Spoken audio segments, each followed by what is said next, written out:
আসসালামু আলাইকুম বন্ধুরা, কেমন আছেন? দেখেন সোহাগকে শুভ কি বলে।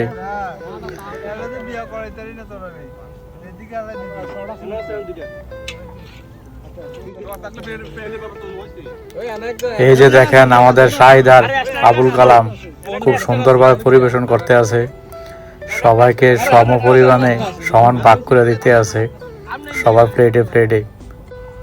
এটা হচ্ছে রমজান মাসে আমরা একটা জোলাবাতির আয়োজন করেছিলাম, সরিবাতি। আমাদের গ্রামে পূর্বরা গ্রামের গুমতি নদীর চরে আমাদের এলাকার সব ছেলেরা বন্ধু বান্ধব মিলে দুইটা চীনা রাজহাঁস নিয়ে, তারপর কাঁচামরিচের ভর্তা, টমেটোর ভর্তা, এগুলা দিয়ে বাংলা খাবার তৈরি করছি আমরা। প্রত্যেকবারে দেশে ছুটিতে যাওয়ার পরে কিছু না কিছু এরকম সবাইকে নিয়ে আনন্দ উল্লাস করার চেষ্টা করি। দেখেন সবাই লাইভ ভিডিও করা নিয়ে ব্যস্ত, আবুল কালাম ব্যস্ত সবাইকে দেওয়ার জন্য সমান ভাগ কইরা।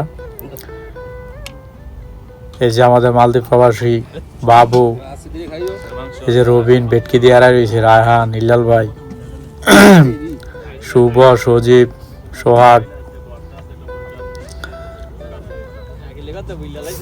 কত সুন্দর দৃশ্য, কত সুন্দর খাবার পরিবেশন, অনেক আনন্দ উল্লাসের সাথেই কাটালাম। এই যে রুবেল ভাই, মামুন সৌদি, রোলামিন, এগুলা রান্না বান্না করছে মূলত আমাদের দুবাই প্রবাসী রুবেল ভাইয়ের বউ।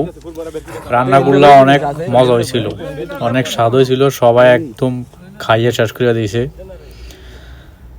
এই যে সবাই এখন আজানের অপেক্ষা আছে, ইফতারের সময় তো চারিদিকে আজান দেয় কিনা এই জন্য অপেক্ষায় আছে সবাই। খুব ক্ষুধার্ত, এক একজন ক্লান্ত হয়ে রয়েছে রোজা থেকে সারাদিন।